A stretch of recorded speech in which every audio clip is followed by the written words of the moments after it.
No compromise. உங்க சைடுலயும் எங்க சைடுலயும். It's a GT promise. GT Holidays, South India's #1 travel brand. Aachi Royal gulab jamun packs, ஒன்று வாங்கினால் ஒன்று இலவசம். உங்கள் தங்க நகையை அதிக விலைக்கு விற்கவும் மற்றும் அடகில் இருக்கும் தங்க நகையை மீட்டெடுத்து அதிக விலைக்கு விற்கவும் உடனே அணுகவும். Prime gold hub 9840551787. மகாபலிபுரம் கூப்பிட்டு வச்சு பார்த்திருக்காரு. எல்லா குடும்பத்தை சேர்ந்தவர்கள்ட்டையும் மனம் விட்டு பேசியதாக தகவல். கரூருக்கு போய் பார்த்திருக்கலாம். கரூருக்கு போய் தான் பார்த்திருக்கணும். 20 லட்சம் ரூபாய் கொடுத்திருக்காருங்க. அவங்க கிட்ட போன்ல பேசியிருக்காரு. அவரால் வர முடியலன்னு அவங்க புரிஞ்சுக்கிறாங்க. கரூருக்கு முன் கரூருக்கு பின் பெரிய அளவுல விஜய்க்கு எதிரான மனநிலை மாறி இருக்குதுன்னு நீங்க நினைக்கிறீங்களா? ஆனா அரசுக்கு எதிரான குரல்கள் அதிகமா இருக்குதா இல்லையா இந்த ஒரு மாசத்துல? ரொம்ப ஓப்பனா சொல்றேனே, ஆளுங்கட்சின்னா அப்படிதான் பண்ணுவாங்க. ஆளுங்கட்சி பண்றது சரியா தவறான்னு கேட்டீங்கன்னா, உண்மையிலே மண்டபங்கள் கிடைக்கவில்லை என்றால் அது தவறு. ஆனால் விஜய் அவர்களுடைய கட்சி இதை ஒரு சாக்காக வைத்துக்கொண்டு எங்களுக்கு மீட்டிங் ஹாலே கிடைக்கல அப்படின்னு சொல்றது ஏற்றுக்கொள்ள முடியாது. ஒருவேளை விஜய் அவர்கள் 2026 முதலமைச்சர் ஆயிட்டாருன்னா அவரோட பாப்புலாரிட்டி ஆல் டைம் ஹையா இருக்கும். அப்ப இதையே சொல்லிட்டு இருப்பீங்களா, சட்டமன்றத்துக்கு வரமாட்டாருங்க, வந்தாருன்னா பிரச்சனை வந்துருங்க அப்படின்னு?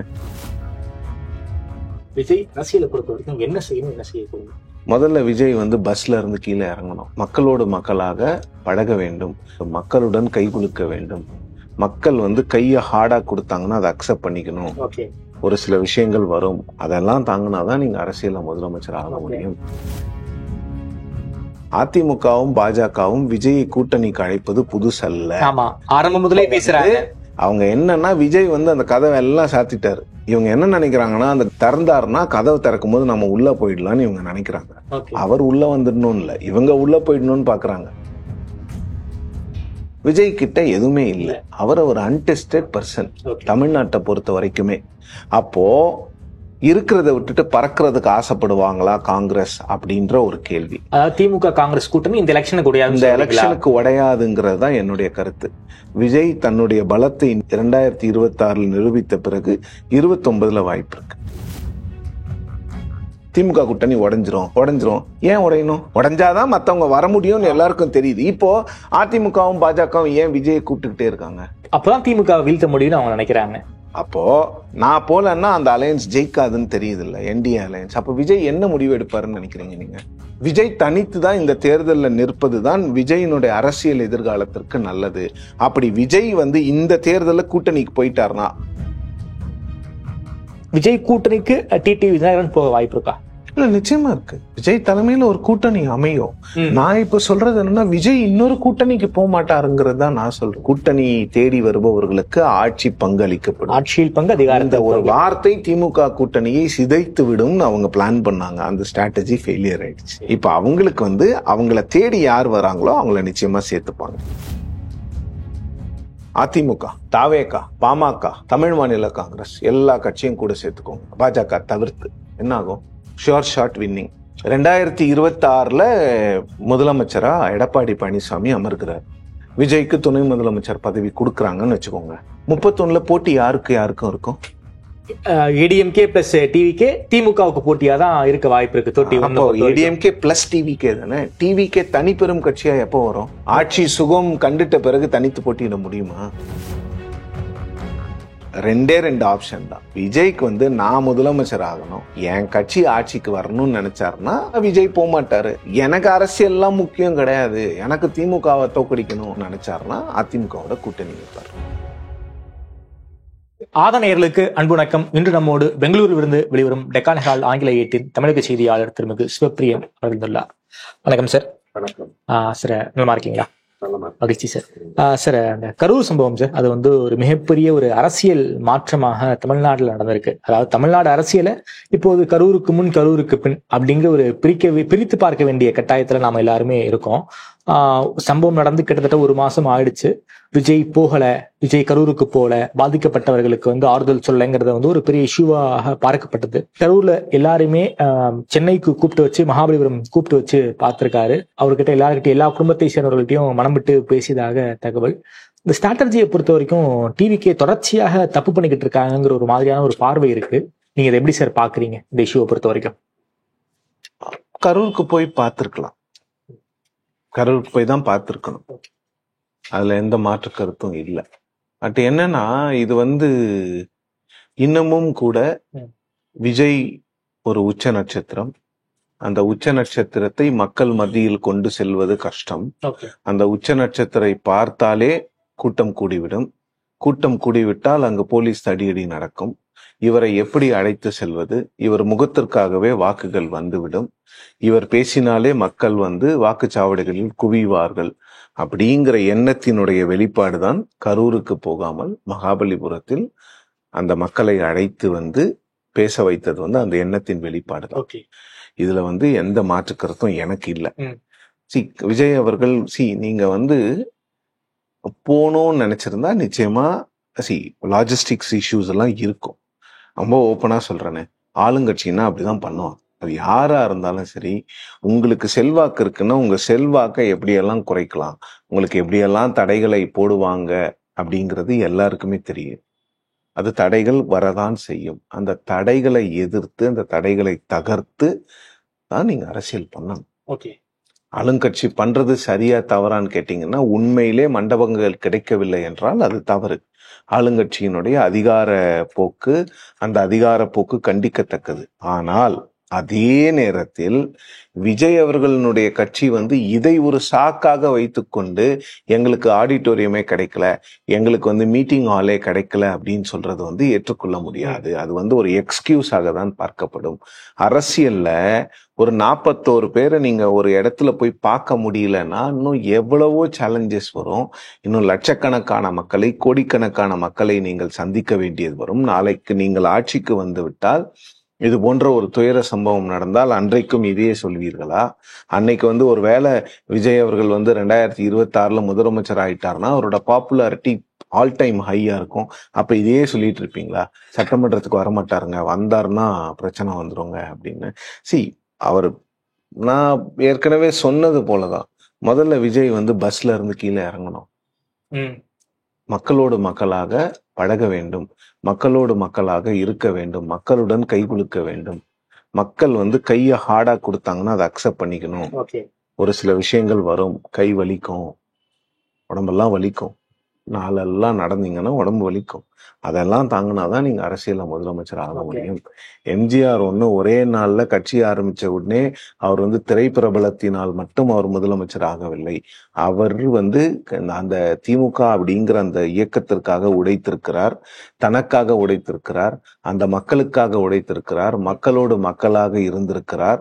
கிட்டத்தட்ட 10-15 வருடங்கள் தன்னுடைய சினிமாவின் மூலமாக திராவிட முன்னேற்ற கழகத்தினுடைய கொள்கைகளை மக்களுக்கு கொண்டு சென்றவர். திராவிட முன்னேற்ற கழகத்தின் கொள்கை பரப்பு செயலாளராக நியமிக்கப்படுவதற்கு முன் அதனுடைய டிஃபாக்டோ கொள்கை பரப்பு செயலாளராக திமுகவின் கருப்பு சிவப்பு கொடியை ஏந்தி கொண்டு சினிமாவில் திரையில் வலம் வந்தவர் எம்ஜிஆர் சந்திரன். சோ இவரும் எம்ஜிஆர் ஆகணும்னு ஆசைப்படுறாரு, அதெல்லாம் தப்பே இல்லைங்க. விஜய்க்கு உச்ச புகழ் இருக்கிறது, நான் முழுவதுமாக ஏற்றுக்கொள்கிறேன். அவரை விட இன்னைக்கு அவர் மாதிரி நடிக்கிறதுக்கோ இல்ல அவர் மாதிரி ஓப்பனிங் இருக்கக்கூடிய நடிகர்கள் இந்தியாவிலேயே கிடையாது, தமிழ்நாட்டுல இல்ல, இந்தியாவிலேயே கிடையாது. இவருக்கு தான் ஓப்பனிங் அப்படி இருக்கு. ஒரு 700-800 கோடி ரூபாய் சம்பாதிக்கக்கூடிய அளவுக்கு அந்த படத்திற்கு ஒரு பெரிய லெவல்ல ஒரு ஆல் இண்டியா பிசினஸ் வருதுன்னா அது விஜய் படத்துக்கு வருது, பெரிய அளவுல வருது. விஜய் ஒரு மிகப்பெரிய உச்ச நட்சத்திரம். விஜயை பார்ப்பதற்கு மக்கள் மணி கணக்காக காத்து இருப்பார்கள். அதெல்லாம் ஓகே, அதெல்லாம் நீங்களா உச்ச நட்சத்திரமாக இருக்கும் வரை அரசியல், நான் மக்களுக்காக அரசியலுக்கு வருகிறேன், என் மக்களுக்காக நன்றி கடன் செய்ய நாங்க வந்திருக்கிறேன் அப்படின்னு நீங்க சொல்லிட்ட நிமிடமே நீங்கள் அரசியல்வாதியாக மாற வேண்டும். ஒரு பிலிம் ஆக்டருக்கு இருக்கக்கூடிய லக்ஸுரி கிடையவே கிடையாது, பாலிட்டிஷியனுக்கு கிடையவே கிடையாது. முதல்ல விஜயனுடைய அவர் சினிமாவிலிருந்து பாலிட்டிக்ஸ்க்கு டிரான்சிஷன் ஆகுற அந்த டைம்ல அவர் எடுத்த அந்த சின்ன சின்ன விஷயங்கள்லாம் கரெக்டா இருந்தது. ரோல்ஸ் ராய்ஸ்ல இருந்து இனோவாக்கு மாறுறது, ஒரு நார்மல் ஷர்ட் போடுறது, அதுக்கப்புறம் இனோவா கார்ல பயணிக்கிறது, இல்லைன்னா ஒரு சாதாரண ஒரு ஸ்விஃப்ட் டிசைர்ல போறது, இதெல்லாம் மக்கள்கிட்ட பெரிய அளவுல பாதிப்பை ஏற்படுத்தும். ஓகே. ஆனா இப்ப இந்த தேர்தலுக்கு முன்னால கொஞ்சம் அவங்க என்ன பேக் டு ஸ்கொயர் ஒன் மாதிரி ரோல்ஸ் ராய்ஸ்ல வர்றது, அப்படி இல்லைன்னா ஒரு பெரிய சொகுசு வண்டியில வர்றது. நீங்க ஆட்சிக்கு வந்துட்டு வரலாம். நீங்க 2020, 2021 வீடியோ எடுத்து பாத்தீங்கன்னா, திமுக தலைவரும் அன்றைய எதிர்க்கட்சி தலைவருமே இன்னைக்கு யூஸ் பண்ற அந்த 1.5 கோடி ரூபாய் வண்டி அன்னைக்கு அவர் யூஸ் பண்ணல. நீங்க ஆட்சிக்கு வருவதற்கு முன் கொஞ்சம் இன்னோவால தான் வந்தாருன்னு நினைக்கிறேன். இப்பதான் டிஃபெண்டர் வாங்கிருக்காங்க. இன்னோவா இல்ல, வேற ஏதோ ஒரு ஃபாரின் மேட் வெஹிக்கிள் தான் நினைக்கிறேன். இன்னோவா இல்ல, இப்பதான் லேண்ட் க்ரூசரா இருக்கிறதுக்கான வாய்ப்பு இருக்கு. எனக்கு ஞாபகம் இல்லை. ஜெயலலிதா அவர்களே லேண்ட் க்ரூசர் தான் ரொம்ப நாள் யூஸ் பண்ணிட்டு இருந்தாங்க. கொஞ்ச நாள் மிட்சுபிஷி வச்சிருந்தாங்க, அதுக்கப்புறம் லேண்ட் க்ரூசர் வச்சிருந்தாங்க. ஸோ நீங்க ஒரு டொயோட்டா வெல்ஃபயர்ல பெரிய வண்டியில வர்றது, இல்லை எப்பவுமே நீங்க ஸ்பெஷல் ஃபிளைட் எடுக்கிறது, இதெல்லாம் கொஞ்சம் நீங்க கொஞ்சம் மாத்திக்க வேண்டிய கட்டாயங்கள் இருக்கிறது. ஒரு கூட்டம் நாளை காலையில கூட்டம்னா இன்னைக்கு நைட்டே நீங்க போய் சேர்ந்துடலாம். மறுநாள் காலையில கிளம்பி அதெல்லாம் தேவையில்லை. ஒரு சில விஷயங்கள்ல விஜய் அவர்கள் கவனம் செலுத்த வேண்டிய கட்டாயம் இருக்கு. இப்ப இன்னைக்கு ஃபங்க்ஷனுக்கு வந்துருவோம். இன்னைக்கு ஃபங்க்ஷன்ல இமோஷனலா தான் இருந்திருக்கும் அந்த ஈவெண்ட். அதுல எந்த மாற்று கருத்தும் இல்லை. அந்த மக்கள் எல்லாமே தினக்கூலிகள், கூலி தொழிலாளர்கள், அந்த மாதிரி ஒரு பேக்ரவுண்ட்ல இருந்து வர்றவங்க தான் மேக்சிமம் பீப்புள் அங்க போனவங்க எல்லாருமே. அவங்களுக்கு விஜய நேர்ல போய் பாக்குறது அப்படிங்கிறது ஒரு பெரிய விஷயம். இன்னொன்னு, ஏற்கனவே 20 லட்சம் அவங்க அக்கௌண்ட்டுக்கு போயிடுச்சு. ஸோ அவர் கூப்பிடும் போது நிறைய பேரால தட்ட முடியாது. அந்த மக்களை குறை சொல்வதில் எந்த ஒரு பிரயோஜனமும் இல்லை. 20 லட்சம் ரூபாய் கொடுத்துருக்காருங்க, அவருக்காக தான் போயிருக்காங்க. 20 லட்சம் ரூபாய் கொடுத்துருக்கிறாரு, அவங்க கிட்ட போன்ல பேசியிருக்காரு. அவரால் வர முடியலன்னு அவங்க புரிஞ்சுக்கிறாங்க. என்னால் அதை ஏற்றுக்கொள்ள முடியாது, அது தவறுன்னு நான் இன்னமும் சொல்லுவேன். விஜய் கரூருக்கு தான் சென்றிருக்க வேண்டும்.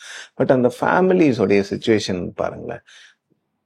வீட்டுல ஒரு இழப்பு, அந்த இழப்பை ஈடு செய்யும் விதமாக பணம் வந்திருக்கு. அந்த பணத்தை கொடுத்தவர் அவரை பார்க்க தானே போனாங்க, அவர் கூப்பிடுறாரு, போயிட்டு தான் வருவோமே. இன்னொன்னு, அவங்களுக்கு கொஞ்சம் நம்பிக்கை இருக்கும், இவர்கிட்ட போனோம்னா இவர் மேல ஏதாவது நமக்கு உதவி பண்ணுவாரு, பேசுவாரு அப்படின்ற நம்பிக்கையில தான் அவங்க வந்திருக்காங்க.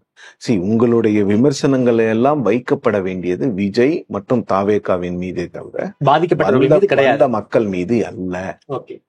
ஏன்னா நிறைய பேர் அந்த மக்களை கூட திட்டிக் கொண்டிருக்கிறார்கள். அவர்களை வசைப்பாட வேண்டிய அவசியமே இல்லை, அவர்கள் பாதிக்கப்பட்டவர்கள். அப்படி பார்த்தா நீங்க இந்த துப்புரவு தொழிலாளர்களும் அப்படி பார்த்தா நீங்க இந்த தூய்மை பணியாளர்களும், ஏர்போர்ட் அப்போஸ் பண்ண அந்த ஆக்டிவிஸ்ட், மற்றபடி கவர்மெண்ட் எம்ப்ளாயீஸ் கூட தான் விஜய பனையூர்ல போய் பார்த்துட்டு வந்தாங்க. அதுவும் தவறா? அவங்கள கிரிட்டிசைஸ் பண்ற மாதிரி நீங்க இவங்களை கிரிட்டிசைஸ் பண்ணலாமா? பாதிக்கப்பட்டவர்களுக்கென்று ஒரு வலி இருக்கும். அந்த வலியை விஜய் போன்ற ஒரு உச்ச நட்சத்திரம், நான் அந்த வலிக்கு ஒரு மருந்து கொடுக்குறேன், வாங்கிட்டு போங்கன்னு சொல்றது தவறு. ஆனா வந்துதான் அந்த மருந்தை வாங்கிட்டு போகணுன்ற ஒரு சூழ்நிலை வரும்போது நீங்க ஒன்றும் பண்ண முடியாது. அவர்களை குறை சொல்லாதீர்கள். இதெல்லாம் பிரச்சனை இந்த ஸ்ட்ராட்டஜில மட்டும்தான் இருக்கு. இந்த ஸ்ட்ராட்டஜி இன்னும் கொஞ்சம் பெட்டரா போகணும். ஏன் சார் இந்த ஸ்ட்ராட்டஜில தொடர்ச்சியா மிஸ் பண்ணிக்கிட்டு இருக்காங்களே சார், ஆரம்பம் முதலாக இப்போது வரைக்கும்? இல்ல, நான் ஏற்கனவே சொன்னதுதான் தாமரை. அந்த உச்ச நட்சத்திரம், அவருடைய பெயர், அவருடைய புகழ், இது எல்லாமே நமக்கு ஓட்டா கன்வெர்ட் ஆயிடும் நினைக்கிறேன். சார் இப்போ வரைக்கும் விஜய் ஒரு கல்ட்டா தான் பாக்குறாங்களா சார், விஜய் சுத்தி இருக்கிறவங்க? இல்ல, மக்களே நிறைய பேர் அதை பாக்குற மாதிரி தெரியுது. அதுதான் அங்க இருந்துதான் அந்த கான்பிடன்ஸ் வருதுன்னு எனக்கு தோணுது. ஓகே, நமக்கு கூடக்கூடிய கூட்டம் கிட்டத்தட்ட 1 மாசம் ஆகுறது. இப்போ நம்ம பாத்தீங்கன்னா 1 மாசம் முடிய போகுது. ஆமா, இந்த கரூர் சம்பவம் நடந்து பெரிய அளவுல விஜய்க்கு எதிரான மனநிலை மாறி இருக்குதுன்னு நீங்க நினைக்கிறீங்களா? இல்ல சார், இல்ல விஜய்க்கு எதிராக மனநிலை இல்ல. ஆனா அரசுக்கு எதிரான குரல்கள் அதிகமா இருக்குதா? இல்ல. எஸ், இந்த 1 மாசத்துல ஆயிருக்கு. கரூருக்கு முன் கரூருக்கு பின் அரசியல் அளவுல விஜயினுடைய கூட்டணி கணக்கெல்லாம் நான் பார்க்கல. திமுக ஆட்சியின் மீது எதிர்ப்பே இல்லாமல் இருந்தது என்ற சூழ்நிலை மீறி திமுக ஆட்சி மீது அதிருப்தி இருப்பது வெளிப்படையாக தெரிகிறது. வெளிப்படையாக தெரிவதற்கான கருவியாக கரூர் இன்சிடென்ட்டை மக்கள் பயன்படுத்திக்கிறாங்க. அப்போ யாருக்கு செல்வாக்கு கூடி இருக்கு, இல்ல அப்படியே இருக்கு, யாருக்கு செல்வாக்கு இறங்கி இருக்கு? விஜய்க்கு செல்வாக்கு கூடி இருக்குதா? கூடி இருக்கோ இல்லையோ அப்படியே இருக்கு, குறையல, இன்டாக்டா இருக்கு. ஆனா திமுகவுக்கு ஆளுங்கட்சிக்கு செல்வாக்கு குறைஞ்சிருக்கோ இல்லையோ ஆளுங்கட்சி மீதான விமர்சனங்கள் அதிகமா இருக்கா இல்லையா? ஆளுங்கட்சி டிஃபென்சிவ்ல போடுறாங்களா இல்லையா? முதலமைச்சர் ஏன் 3 ஸ்டேட்மெண்ட் கொடுக்கிறாரு? சோ அப்ப எங்க இருந்து கான்பிடன்ஸ் வருதுன்னு கேட்டீங்களா? இங்க இருந்து தான் கான்பிடன்ஸ் வருது. திமுக மீதான அட்டாக்ஸ் அதிகமாகுது. மக்கள் விஜய் மீதான ஆதரவை மக்களிடம் இருக்கின்ற ஆதரவு குறையவே இல்லை. அப்ப நமக்கான சப்போர்ட் பேஸ் இன்டாக்டா தானே இருக்கு. நாம ஏன் இறங்கி போகணும், நாம இதே மாதிரி விளையாடலாம்னு அவங்களுக்கு தோணி இருக்கலாம். தவறு. ஏன்னா மக்கள் ஒரே மாதிரி இருக்க மாட்டாங்க. சரி, அந்த ஸ்ட்ராட்டஜி தப்பு தான் இப்பவும். ஆனா நான் கொஞ்சம் ஒரு ஸ்டெப் அஹெடா போய் அது எந்த இடத்துல அவங்க அந்த ஸ்ட்ராட்டஜி ரைட்டுன்னு அவங்க நினைக்கிறாங்கன்னு தான் சொல்றேனே தவிர அந்த ஸ்ட்ராட்டஜி ரைட்டுன்னு நான் சொல்லவே இல்லை. இன்னொரு விஷயம், அந்த மக்களை குறை சொல்லக்கூடாது. அந்த மக்கள் பாதிக்கப்பட்டவர்கள், அவர்களுடைய மனநிலை இப்படிதான் இருக்கும். யார் ஆறுதல் கொடுத்தாலும் யார் உதவி செய்தாலும் அந்த உதவியை ஏற்றுக்கொள்வார்கள். ₹1 இல்ல ஒரு அரவணைப்போ அந்த மக்களுக்கு இன்று தேவை. ஓகே சார், குறிப்பாக கரூர் சம்பவத்துக்கு பிறகு தமிழ்நாடு அரசியல் களத்துல விஜய் ஒரு சென்டர் ஆஃப் தி அட்ராக்ஷனா தான் மாறி இருக்காரு. பாஜகவும் விஜய் அப்ரோச் பண்றாங்க, அதிமுகவும் அப்ரோச் பண்றாங்க, காங்கிரஸும் அப்ரோச் பண்ணுவதாக தகவல். என்ன சார் முடிவு எடுக்க போறாரு? அது எப்படி அந்த முடிவு இருக்க வாய்ப்பு இருக்கு? ஏன்னா 26 பொறுத்த வரைக்கும் விஜய் தான் இந்த எலெக்ஷனுடைய ஒரு மேஜிக்கல் ஃபேக்டரா இருப்பாருன்னு என்னுடைய பார்வை அப்படி இருக்கு சார். அது உங்களுக்கு மாறுபடலாம், இல்ல வேற மாதிரி கூட இருக்கலாம். இதை நீங்க எப்படி சார் பாக்குறீங்க? 26 பொறுத்த வரைக்கும் மட்டும் இல்ல, 24 கட்சி ஆரம்பிச்சதுல இருந்து விஜயை சுத்தி தான் அரசியல் நகர்வுகள் நகர்ந்து கொண்டிருக்கிறது.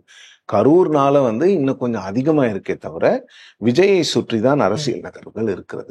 அதிமுகவும் பாஜகவும் விஜயை கூட்டணிக்கு அழைப்பது புதுசல்ல. ஆரம்பம் முதலே பேசுறாங்க. அவங்க என்னன்னா, விஜய் அந்த கதவை எல்லாம் சாத்திட்டாரு. எல்லா கதவும் சாத்தி கோத்ரேஜ் பூட்டு போட்டாரு ஒரு 2 மாசத்துக்கு முன்னால. இவங்க என்ன நினைக்கிறாங்கன்னா, அந்த கோத்ரேஜ் பூட்டை விஜய் திறக்கிறதுக்கான வாய்ப்பு இருக்கு, திறந்தாருன்னா கதவை திறக்கும் போது நம்ம உள்ள போயிடலாம்னு இவங்க நினைக்கிறாங்க. அவர் உள்ள வந்துடணும் இல்ல, இவங்க உள்ள போயிடணும்னு பாக்குறாங்க.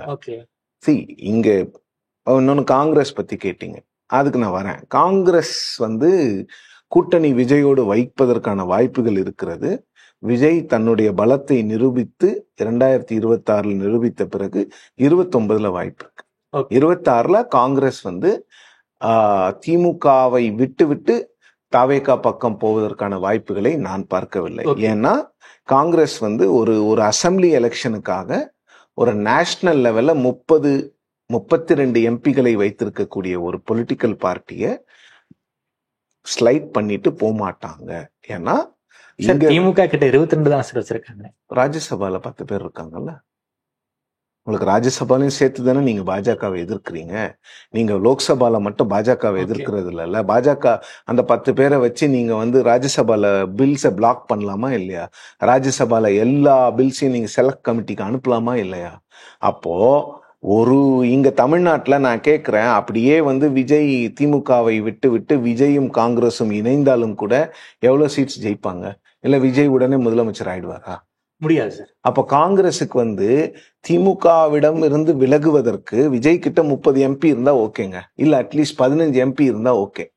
விஜய் கிட்ட எதுவுமே இல்லை. அவர் ஒரு அன்டெஸ்டட் பர்சன் தமிழ்நாட்டை பொறுத்த வரைக்குமே. அப்போ இருக்கிறத விட்டுட்டு பறக்கிறதுக்கு ஆசைப்படுவாங்களா காங்கிரஸ் அப்படின்ற ஒரு கேள்வி. அதாவது திமுக காங்கிரஸ் கூட்டணி இந்த எலெக்ஷனுக்கு உடையாதுங்கிறது தான் என்னுடைய கருத்து. Okay sir. அதுல எந்த மாற்று கருத்தும் இருக்கிற மாதிரி தெரியல. இந்த உடையும் நாங்க அதிக சீட்டு கேட்போம்லாம் பேசிட்டு இருக்காங்கல்ல காங்கிரஸ்ல, அவங்களுக்கு தான் இன்னைக்கு ஒரு அறிக்கை கொடுத்திருக்கிறாரு முதலமைச்சர், ஒரு ஸ்டேட்மெண்ட் கொடுத்திருக்கிறாரு. நான் ராகுல் காந்தியை தம்பி என்று அழைக்கிறேன், ராகுல் காந்தி என்னை அண்ணன் என்று அழைக்கிறார்.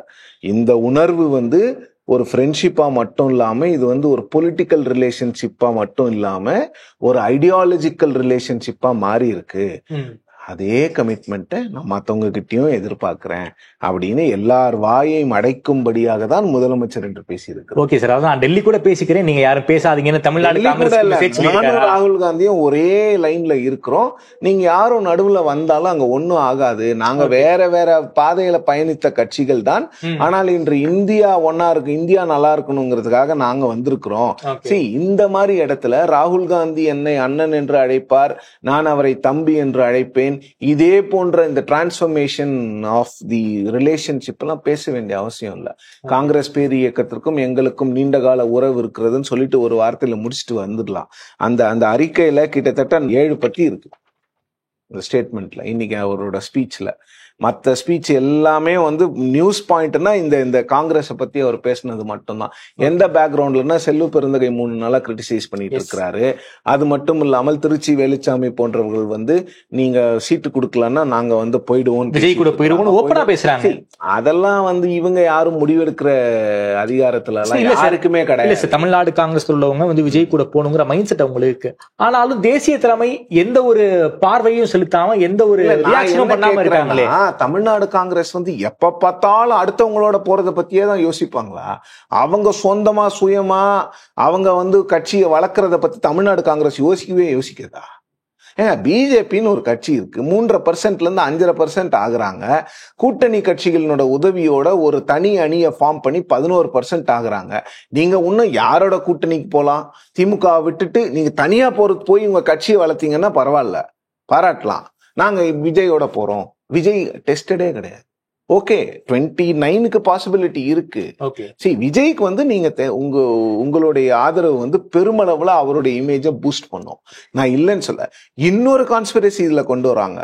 கேரளாவில் வந்து விஜய் அவர்களுடைய வாக்குகள் வந்து விஜய் அவர்களுடைய ரசிகர்கள் வந்து அப்படியே காங்கிரஸ்க்கு மாறிடுவாங்க. நான் சத்தியமா மாற மாட்டேன்.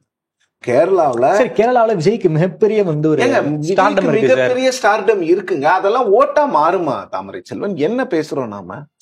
ஓட்டா மாறுவதற்கான வாய்ப்பு அங்க அப்படி வந்து நீங்க வந்து ஒரு பாப்புலர் ஆக்டர் அப்படிங்கிறதுக்காகவே உங்களுக்கு ஓட்டு போட்டுருவாங்கன்னா மம்முட்டியும் மோகன்லாலும் சும்மா இருந்திருப்பாங்களா? இந்நேரம் ஒரு கட்சி ஆரம்பிச்சிருக்க மாட்டாங்களா?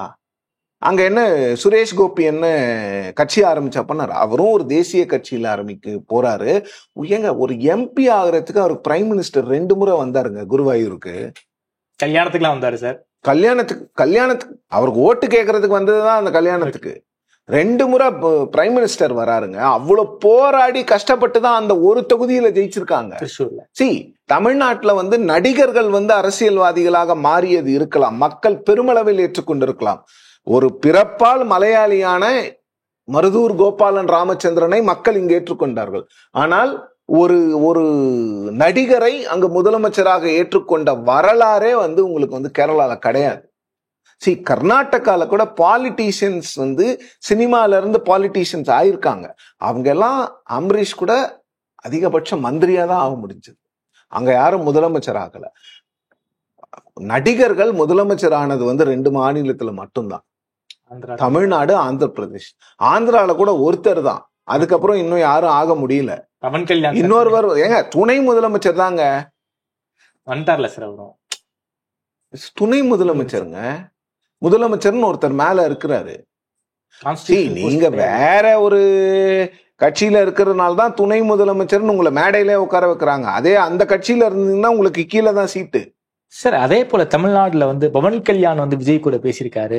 நீங்க என்னுடைய ஸ்ட்ராட்டஜியை ஃபாலோ பண்ணி என்டிஏ கூட்டணிக்கு வாங்க, உங்களுக்கு துணை முதல்வர் கட்டாயம் அப்படிங்கிற டோன்லயும் பாஜகவை சார்ந்த சிலரும் பேசியிருக்காங்க. அதே போல வந்து ஒரு மிக முக்கியமான பத்திரிகை இதை வந்து ரிப்போர்ட்டும் பண்ணியிருக்காங்க. தமிழ்நாட்டுடைய பவன் கல்யாணாக விஜய் மாறுவாருங்கிற ஒரு செய்தியும் போட்டிருக்காங்க. இதுக்கு வாய்ப்பு இருக்கா சார்? பவன் கல்யாண் வந்து one of the popular actors of Telugu. சரிங்களா? விஜய் வந்து is the popular actor in Tamil. விஜய்க்கும் பவன் கல்யாணுக்கும் 1008 வித்தியாசங்கள் இருக்கிறது. சினிமாவில் இருக்கிறார்கள் என்பதற்காகவே 2 பேரும் ஒண்ணு கிடையாது. இன்னொன்னு, பவன் கல்யாண் வந்து 2014 கட்சி ஆரம்பிக்கிறேன்னு ஆரம்பிச்சாரு, ஜனசேனான்னு சொல்லிட்டு போட்டியிடல. 19ல போட்டியிட்டாரு, 0. இப்போ கூட்டணி போய் இன்னொன்னு ஜெகன்மோகன் ரெட்டி செய்த தவறுகளால் தான் இந்த கட்சி இந்த கூட்டணி வந்து ஆட்சிக்கு வந்திருக்கிறது. இவங்க மேல பெரிய ஒரு ட்ரஸ்ட் ஆஃப் கான்பிடன்ஸ் எல்லாம் ஒன்றும் கிடையாது. No confidence against Jaganmohan Reddy தான். ஸோ இன்னொன்னு வந்து இவர் 22 சீட்டு தாங்க ஜெயிச்சிருக்காரு. அவரை என்னமோ பவன் கல்யாண் மாடல். இது என்னன்னா, எப்படியாவது திமுகவை தோக்கடிச்சிட மாட்டோமா, எப்படியாவது திமுக தோத்துறாதா? ரைட், அது வந்து அரசியல் கட்சிகளுக்கு ஸ்ட்ராட்டஜைஸ் பண்றதுக்கு எல்லா உரிமையும் இருக்கிறது.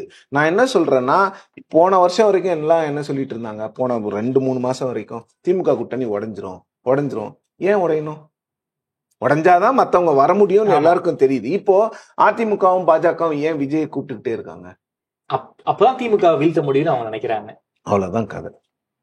அப்போ விஜய்க்கு தெரியுது இல்ல, நான் போலன்னா அந்த அலையன்ஸ் ஜெயிக்காதுன்னு தெரியுது இல்ல, என்டிஏ அலையன்ஸ். அப்ப விஜய் என்ன முடிவு எடுப்பாருன்னு நினைக்கிறீங்க நீங்க? முதல்ல விஜய் ஏன் கட்சி ஆரம்பிச்சாரு? அவர் முதல்வர் ஆகணும் தான் கட்சி ஆரம்பிச்சாரு. அப்போ அதிமுகவை சார்ந்த ஒருவர் இல்ல பாஜகவை சார்ந்த ஒருவர், இவங்க 2 பேர்ல யாராவது ஒருத்தர் முதலமைச்சர் ஆகிறதுக்கு விஜய் ஏன் உழைக்கணும்? பாஜக விட்டுருங்க சார். அப்படின்னா விஜய் தலைமையில கூட்டணி உருவாகும் சொல்றீங்களா? விஜய் தனித்து தான் இந்த தேர்தலில் நிற்பதுதான் விஜயினுடைய அரசியல் எதிர்காலத்திற்கு நல்லது. அப்படி விஜய் இந்த தேர்தலில் கூட்டணிக்கு போயிட்டாருன்னா, போமாட்டாருன்னு நான் நம்புறேன். ஓகே. கூட்டணின்னா என்ன? அதிமுக திமுக, ஓகே, அவ்வளவுதான். பெரிய கட்சிகளோடு அவர் கூட்டணிக்கு போயிட்டாருன்னா அவரோட பொலிட்டிக்கல் ஃபியூச்சர் டேக் ஆஃப் ஆகாது. ஏன்னு நான் சொல்றேன். இப்போ நீங்க அதிமுக திமுக எதிர் துருவங்களாக இருக்கிறாங்க. நீங்க உள்ள வரீங்க, ஒரு கட்சியை இல்லாம பண்ணி நான் திமுகவுக்கு எதிரான முதன்மை சக்தியாக மாறுறேன்னு சொல்றீங்க. அதானே விஜய் சொல்றாரு, திமுகவுக்கு எதிரான முதன்மை சக்தி. இப்ப ஆஸ் வி ஸ்பீக் 3 பேர் இருக்காங்க. இப்போ நீங்க 3 பேரும் போட்டிட்டீங்கன்னா ஒரு கட்சி எப்படியும் ஒரு கட்சி தான் ஆட்சிக்கு பிடிக்கும். சரி, இவங்க 3 பேரும் போட்டியிடும் போது ஹைப்போதெட்டிக்கலா என்ன ட்ரால் பண்ணாலும் சரி நான் பேசுறேன், திமுக ஜெயிக்கிறதுன்னு வச்சுக்கோங்க. அலையன்ஸ் ஸ்ட்ரென்த்ல திமுக ஜெயிச்சிருது, பை விஸ்கர்ன்னு கூட வச்சுக்கோங்க, ஒரு 10 சீட்ல ஜெயிச்சிடறாங்கன்னு வச்சுக்கோங்க. அப்போ அதிமுகவுக்கு தொடர் தோல்வி, கட்சிக்குள்ள பிரச்சனை வரும். அந்த டைம்ல விஜய் திறன்பட செயல்பட்டார்னா அவருக்கான வாய்ப்புகள் அதிகம். ஓகேவா? அப்ப ஒண்ணு அவர் அதிமுகவை ரீப்ளேஸ் பண்றதுன்றது ரொம்ப நாள் ஆகும். அது அவ்வளவு சுலபமான விஷயம் இல்லை. பட் அவருக்கான கதவுகள் திறக்கும், வெளியில திறக்கும். ஏன்னா நீங்க அதிமுக இன்னும் கொஞ்சம் வீக்கன் ஆகிறதுக்கான வாய்ப்புகள் இருக்கு. 3வது முறை தொடர் தோல்வி, 2வது சட்டமன்ற தேர்தலும் தோத்துட்டாங்கன்னா அவங்களுக்கான செல்வாக்கு மக்கள் மத்தியில் குறையும். இன்னொன்னு, நீங்க anti government and anti DMK ஓட்ஸை பிரிச்சிங்கன்னா அது யாரை பாதிக்கும்? பெருமளவுல அதிமுகவை பாதிக்கும். சோ இதெல்லாம் வச்சுதான் சொல்லப்படுகிறது திமுக ஜெயிக்கும்னு. அப்ப நீங்க அதிமுக ஓரளவுக்கு வீக்கன் பண்ணீங்கன்னா நீங்க ஸ்டாண்ட் ஆகலான்ற ஒரு விஷயம் உங்களுக்கு தெரியுது. ஒண்ணு. 2வது சினாரியோக்கு நான் வரேன் பாருங்க. ஒருவேளை திமுகவை தோற்கடிப்பதுதான் என்னுடைய கடமை அப்படின்னு விஜய் முடிவு பண்ணிட்டாருன்னா அவர் அதிமுகவோட போறாரு. பாஜகவையே விட்டுருங்க, பாஜக வேண்டாம், பாஜகவை விட்டுருங்க, என்டிஏல இருந்து எடுத்துடலாம். அதிமுக, தாவேகா, பாமக, தமிழ் மாநில காங்கிரஸ் எல்லா கட்சியும் கூட சேர்த்துக்கோங்க, பாஜக தவிர்த்து எல்லாரும் இருக்கிறாங்கன்னு வச்சுக்கோங்க. என்ன ஆகும்? Sure shot winning. இந்த அலையன்ஸ் ஏடிஎம்கே டிவிகே அலையன்ஸ் கண்டிப்பா ஜெயிச்சிரும். ஏன்னா டிஎம்கேக்கு எதிரான வாக்குகள் சிதறாது. சீமானுக்கு ஓரளவுக்கு கொஞ்சம் போட்டாலும் பாஜகவுக்கு பெருமளவுல போட மாட்டாங்க. பெரிய அளவுல இங்கதான் எல்லாம் இங்கதான் வரும். இன்னொன்னு இந்த அலையன்ஸ்க்கு பெருமளவுல மொமெண்டம் வரும். ஓகே. முதலமைச்சரா எடப்பாடி பழனிசாமி அமர்கிறார். விஜய்க்கு துணை முதலமைச்சர் பதவி கொடுக்குறாங்கன்னு வச்சுக்கோங்க. அப்புறம் விஜய் எப்படி வளருவாரு? அவர் கட்சியை எப்படி வளர்ப்பாரு? 2026 ஆட்சிக்கு வந்துடுறாங்க, இவர் துணை முதலமைச்சர் ஆயிடுறாரு. 31 போட்டி யாருக்கும் இருக்கும்? ஏடிஎம்கே பிளஸ் டிவிகே திமுகவுக்கு போட்டியா தான் இருக்க வாய்ப்பு இருக்கு. அப்போ ஏடிஎம்கே பிளஸ் டிவிகே தானே. டிவிகே தனி பெரும் கட்சியா எப்போ வரும்? அவங்க தனித்து போட்டி போட்டாதான் தனித்து. அப்ப எப்ப தனித்து போட்டிடுவாங்க? ஆட்சி சுகம் கண்டுட்ட பிறகு தனித்து போட்டியிட முடியுமா? கஷ்டம். அப்போ என்ன ஆகுது? மீண்டும் அதிமுக பிளஸ் வெர்சஸ் டிஎம்கே. அதுக்கு எதுக்கு கட்சி ஆரம்பிக்கணும்? அதனால இந்த எலெக்ஷன்ல 2 ஆப்ஷன் தான். விஜய்க்கு நான் முதலமைச்சர் ஆகணும், என் கட்சி ஆட்சிக்கு வரணும்னு நினைச்சாருன்னா அவர் வெயிட் பண்ணுவாரு. இல்ல எனக்கு அதெல்லாம் வேணாம், எனக்கு திமுகவை தோக்கடிக்கணும்னு நினைச்சாருன்னா அதிமுகவோட கூட்டணி வைப்பாரு. 2 தான் ஆப்ஷன். எனக்கு தெரிஞ்சு அவர் கட்சி ஆரம்பிக்கணும், அவர் கட்சி ஆட்சிக்கு வரணும், அவர் முதலமைச்சர் ஆகணும்னு தான் அவர் கட்சி ஆரம்பிச்சிருக்காரு. அதனால அவர் வெயிட் பண்ணுவாருன்னு நான் நினைக்கிறேன். பட் அரசியல் கணக்குகள் எப்படியெல்லாம் மாறலாம். பட் ஒருவேளை அவர் அதிமுகவோடு கூட்டணி வைத்து அதிமுகவோடு அவர் 26 தேர்தலில் பயணித்தால் அதிமுகவிலிருந்து அந்த முதல்ல பதவி அதை அனுபவிச்சுட்டாங்கன்னு வச்சுக்கோங்களேன், அதுல இருந்து வெளில வர்றது கஷ்டம். எனக்கு என்னன்னா டிவிகே ஏன் ஏடிஎம்கே ஸ்ட்ரென்தன் பண்ணி விடும் அப்படிங்கிற ஒரு கேள்வியும் இருக்குல்ல. ஏன்னா அவங்க ஏடிஎம்கே இடத்தான் பிடிக்கணும்னு நினைக்கிறாங்க. அதுதான் கேள்வி. அப்ப ஏன் அவங்க பண்ணுவாங்கன்னு ஒரு கேள்வி எழுதுல்ல. அவங்களுக்கு என்ன அவசியம்? அவங்கள பொறுத்த வரைக்கும் நாங்க திமுகவை தோக்கடிச்சுதான் இருக்கணும்னு தானே அவங்க நினைப்பாங்க. இது என்ன வேணாலும் மாறலாம் தான் பிரச்சனை, நான் மாறாதுன்னு நான் சொல்ல வருவேன். பட் ஒரு பொலிட்டிக்கல் ஒரு அரசியல் கணக்கு இப்படிதான் இருக்கும். எனக்கு நான் ஒரு 5 வருஷம் வெயிட் பண்ணணும்னா நான் முதலமைச்சர் ஆவாருன்னு நான் இன்னமும் சொல்ல. ஆகலாம்ன்ற ஒரு சிச்சுவேஷன் இருக்கும் பொழுது அவர் ஏன் பண்ண மாட்டார்? பவன் கல்யாணோடைய பிரச்சனை என்னன்னா, சிரஞ்சீவி கட்சியை ஆரம்பிக்கும் போது அது பெரிய ஆந்திரா. பவன் கல்யாண் கட்சி ஆரம்பிக்கும் போது அது பாதி மாநிலமா பிரிஞ்சு போச்சு. 175 சீட்டு தான். தமிழ்நாடை விட கிட்டத்தட்ட 70 சீட்டு குறைவு. சரிங்களா? அப்போ அங்க என்ன ஆகுதுன்னா, அங்க அவர் இன்னொருத்தரோட கூட்டணிக்கு போக வேண்டிய கட்டாயம் ஏற்படுகிறது. அப்பதான் அப்ப கூட 2 எலெக்ஷன் அவர் தனியா கண்டெஸ்ட் பண்ணியிருக்காருங்க. ஒரு எலெக்ஷன்ல அவர் டிடிபிக்கு சப்போர்ட் பண்றாரு, 2வது எலெக்ஷனுக்கு கண்டெஸ்ட் பண்றாரு, 3வது எலெக்ஷனுக்கு தாங்க அவர் கூட்டணிக்கு போறாரு. விஜயகாந்த் ஃபார்முலா தான் அவர் ஃபாலோ பண்ணி இருக்கிறாரு. விஜய் சிரஞ்சீவி ஃபார்முலாவா ஃபாலோ பண்ணாதான் அவரால் ஆட்சிக்கு வர முடியும். சிரஞ்சீவி அவருக்கு வந்த நல்வாய்ப்பை அவர் நழுவ விட்டார். அவருக்கு மாதிரி ஒரு அதிர்ஷ்டம் யாருக்குமே கிடைக்காது. அவர் வெற்றி பெற்ற 3வது மாசத்துல ஒய்எஸ் ராஜசேகர் ரெட்டி இறந்து போயிட்டார். அவர் ஸ்டாண்ட் ஆயிருந்தாருன்னா அவர் 2014 அவர் முதலமைச்சர் ஆயிருக்கலாம்.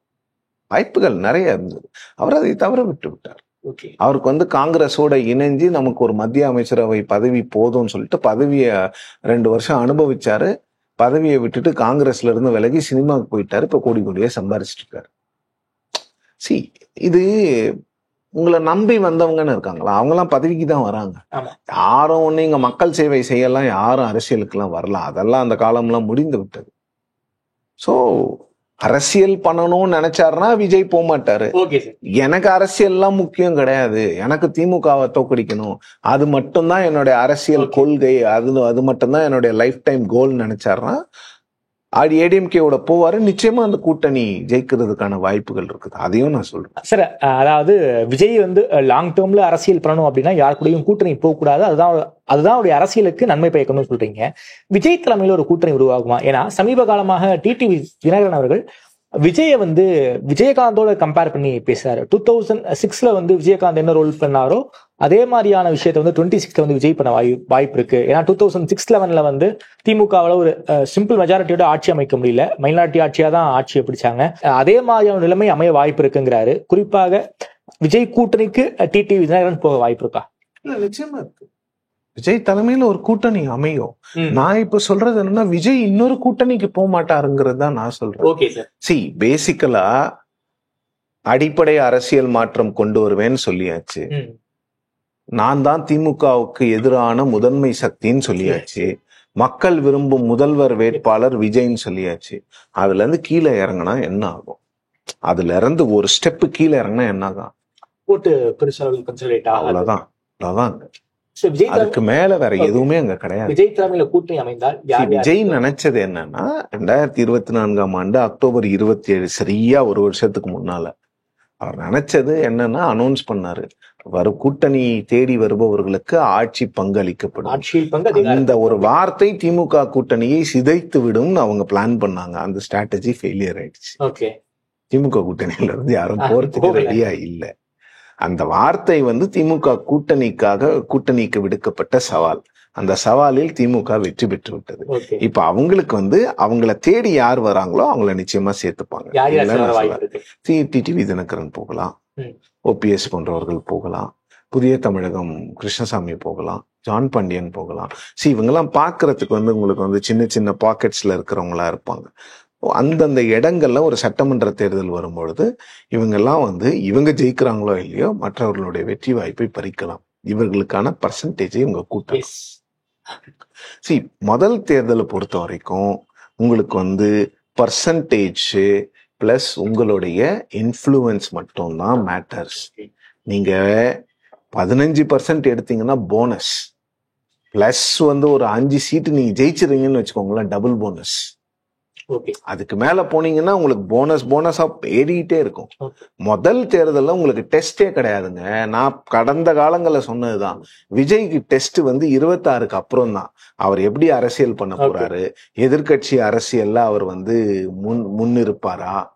இப்போ கடந்த 2021 முதல் 24 வரை அண்ணாமலை ஒரு எதிர்கட்சி அரசியல் பண்ணாரு. அதிமுக தான் பிரதான எதிர்கட்சியா இருந்தாலும் இவர் வந்து எல்லாத்துலயும் முந்திக்கொண்டு தன்னுடைய கருத்துக்களை சொல்வார். மீடியா வந்து அவரை லேப்அப் பண்ணும். டிஎம்கேவும் அவருக்கு வந்து பதில் சொல்லிட்டு இருந்தாங்க. ஒரு எதிர்கட்சியாக சட்டமன்றத்துக்கு வெளியே பாஜக செயல்பட்டு கொண்டிருந்தது. அந்த மாதிரி விஜய் செயல்படுவாரா அப்படின்லாம் பார்க்கணும். நிறைய பேர் சொல்றாங்க அவர் நிச்சயமா எதிர்கட்சி தலைவர் ஆயிடுவாரு, அப்படி முதலமைச்சர் ஆகலன்னாலும் அப்படின்னு. எதையுமே அரசியலை ப்ரெடிக்ட் பண்ண முடியாது. எதையுமே நீங்க அரசியல்ல ப்ரெடிக்ட் பண்ணவும் முடியாது, ப்ரெடிக்ட் பண்ணவும் கூடாது. நான் கூட என்ன சொல்றேன்னா, இப்ப இருக்கிற சிச்சுவேஷன்ல விஜய் வந்து முதல் தேர்தலில் முதலமைச்சர் ஆவதற்கான வாய்ப்புகளை நான் பார்க்கவில்லை. என்னோட கருத்து. அந்த கருத்து தவிடுபடியாச்சுன்னா நான் நிச்சயமா மன்னிப்பு கேட்பேன். சரியா? அதற்கான வாய்ப்புகளை பார்க்கல. ஏன்னா அந்த மாதிரி ஒரு கிரவுண்ட் இன்னும் ஷிஃப்ட் ஆகல. அவ்வளவுதான். கடைசி கேள்வி, விஜய் அரசியலை பொறுத்த வரைக்கும் என்ன செய்யணும், என்ன செய்யக்கூடாது? அவர் இன்னும் நான் முதல்ல சொன்ன மாதிரிதான் தாமரை, பஸ்ஸை விட்டு இறங்கணும். கஷ்டங்கள் இருக்குது, பிரச்சனை இருக்கு, வரும், அதெல்லாம் ஃபேஸ் பண்ணணும். இதையே ஃபேஸ் பண்ண முடியலன்னா அரசாங்கத்தை எப்படி ஃபேஸ் பண்ணுவீங்க? 1000 கேள்விகள் அரசாங்கத்தின் மீது வைக்கப்படும். ஒரு 3 லட்சம் கோடி பட்ஜெட் போடுறோம். 3 லட்சம் கோடி பட்ஜெட் ஹேண்டில் பண்ணோம். நீங்க முதலமைச்சர் ஆயிட்டீங்கன்னா இதுக்கெல்லாம் பயப்படக்கூடாது, இறங்கணும். என்ன பண்றாங்க மக்கள் உங்களை? என்ன பண்ணிடுவாங்க மேக்சிமம் உங்களை? அவங்க எல்லாம் உங்க ரசிகர் கூட்டம் தானே. உங்களை என்ன மேக்சிமம் வந்து உங்க மேல விழுவாங்க, உங்க கை கொடுக்கணும்னு ஆசைப்படுவாங்க, இல்ல அந்த ஃபோர்ஸ்ல வந்து கையை இழுப்பாங்க, ஏதாவது ஒண்ணு. அந்த மாதிரி தாங்க. அதெல்லாம் எல்லா அரசியல்வாதிகளுக்கும் நடக்கக்கூடிய ஒரு விஷயம். விஜய்க்கு வந்து எக்ஸ்ட்ரா கேர் எடுக்கணும், நீங்க காஷன் எடுக்கணும், எல்லாம் நான் ஒத்துக்கிறேன். ஆனால் அதை பண்ணாலே ஒழிய உங்களால் வந்து மக்களினுடைய செல்வாக்கை பெற முடியாது. இன்னொன்னு, விஜய் வந்து தன்னுடைய ரசிகர்களை வழிப்படுத்த வேண்டும், நெறிப்படுத்த வேண்டும். அவர்களை வந்து அரசியல் படுத்துறதெல்லாம் அப்புறம் பண்ணிக்கலாம், அதெல்லாம் அவங்களை நெறிப்படுத்தணும். என் வண்டியை ஃபாலோ பண்ணக்கூடாது. ஃபாலோ பண்ணா நான் கிளம்ப மாட்டேன், நான் நின்றுடுவேன் சொல்லிட்டு பஸ்ஸை ஆஃப் பண்ண சொல்லுங்க. 1 மணி நேரம் உட்காந்துருங்க. பண்ண மாட்டாங்க. மரத்துல ஏறினா நான் பேச மாட்டேன் தம்பின்னு மைக்க ஆஃப் பண்ண சொல்லுங்க, ஆஃப் பண்ணி கீழே பஸ்ல போக சொல்லுங்க. இதெல்லாம் பண்ணணுங்க. மரத்து மேல ஒரு தம்பி ஏறி நின்னா அந்த தம்பி நீ இறங்குப்பான்னு ஒரு 2 முறை சொல்லிட்டு நீங்க பாட்டுக்கு பேச ஆரம்பிச்சீங்கன்னா 10 தம்பிகள் ஏறுவாங்க மேல. அதுதான் நடந்துட்டு இருக்கு. எலக்ட்ரிக் போல் மேல ஏறலாமா? இப்பத்துல இருந்தே அவங்களை நெறிப்படுத்தணும். இல்லைன்னா நாளைக்கு ஒரு வேளை ஆட்சிக்கு வந்துடுறீங்கன்னு வச்சுக்கோங்க, அப்ப நீங்க எங்கேயுமே போக மாட்டீங்களா? இல்ல அந்த கேள்வி வருது இல்ல. நீங்க ஆட்சிக்கு வரணும்னு நினைக்கிறீங்க, 6 மாசத்துல எங்களுதுதான் ஆட்சிங்கிறீங்க. அப்ப நீங்க எங்கேயுமே போலன்னா உங்க ரசிகர்களை நெறிப்படுத்தாமையே அப்ப என்ன பண்ணுவீங்க? டெய்லி கரண்ட் ஆஃப் பண்ணுவீங்களா? இவர் செக்ரட்டேரியட் போகும்போது பனையூர்ல இருந்து செக்ரட்டேரியட் போற வழியெல்லாம் எலக்ட்ரிக் போலெல்லாம் ஆஃப் பண்ணி வைப்பீங்களா? ஸ்ட்ரீட் லைட்டே இருக்காதா மெட்ராஸ்ல? என்னங்க அது? நிறைய அவங்க பண்ண வேண்டிய ஹோம்ஒர்க் நிறைய இருக்கு தாமரை செல்வன், நிறைய இருக்கு. அவருக்கு செல்வாக்கு இருக்கிறது. அந்த செல்வாக்கு சொல்றீங்க, உழைச்சாதான் அந்த செல்வாக்கு நீடிக்கும், நிலைக்கும். இந்த செல்வாக்கெல்லாம் அரசியலுக்கு வருகின்ற ஒரு நடிகர், அவர் வந்து ஒரு நல்ல எண்ணத்துல வர்றாருங்கிற ஒரு நல்ல எண்ணம் எனக்கு இருக்கிறதுனால நான் சப்போர்ட் பண்றேன்னு வச்சுக்கோங்களேன். இந்த சப்போர்ட் பேஸை நீங்க காப்பாத்திக்கணும். அப்பதான் அது அடுத்த தேர்தலுக்கு தொடரும். இல்லைன்னா அடுத்த தேர்தலுக்கு தொடராது. அதனாலதான் சொல்றேன், முதல் எலெக்ஷன் விஜய்க்கு சேலஞ்சே இல்லை. விஜயகாந்துக்கு போட்ட அந்த 8% மாற்றம் வேணும்ன்றவங்க போட்டுருவாங்க, விஜயோட ஃபேன்ஸ் போட்டுருவாங்க, யங்ஸ்டர்ஸ் போட்டுருவாங்க, திமுக வேணாங்கிறவங்க போடுவாங்க, அதிமுக வேணாங்கிறவங்க போடுவாங்க, பிஜேபி வேணாங்கிறவங்க போடுவாங்க. சோ உங்களுக்கு வந்து ஒரு பெரிய ஒரு ஓட்டு வருது. ஒரு ஏகப்பட்ட செக்டார்ஸ்ல இருந்து உங்களுக்கு ஓட்டு வரப்போகுது.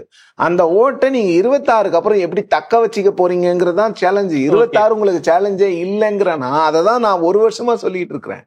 நாவல்டி ஃபேக்டர்ல, ஆக்டர் ஃபேக்டர்ல, பல ஃபேக்டர்ல உங்களுக்கு ஓட்டு வந்துட போகுது.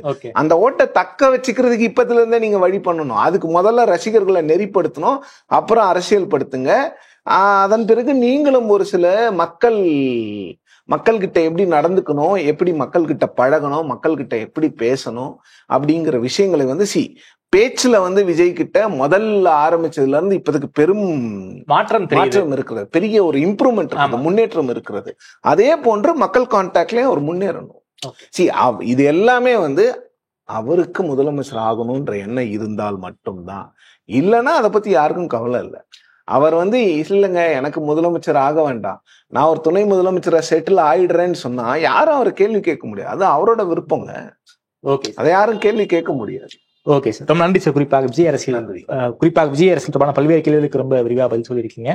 விஜய்க்கு 2026 சவாலே கிடையாது. 2026 பொறுத்த வரைக்கும் ஓட்டுகள் வந்துடும், அதை எப்படி தக்க வைக்கிறாரு என்பதுதான் விஜய்க்கு ஒரு மிகப்பெரிய சவால். உங்களுடைய பார்வை விரிவாக வச்சிருக்கீங்க. நேரம் கொடுத்து பேசியிருக்கேன். நன்றி சார்.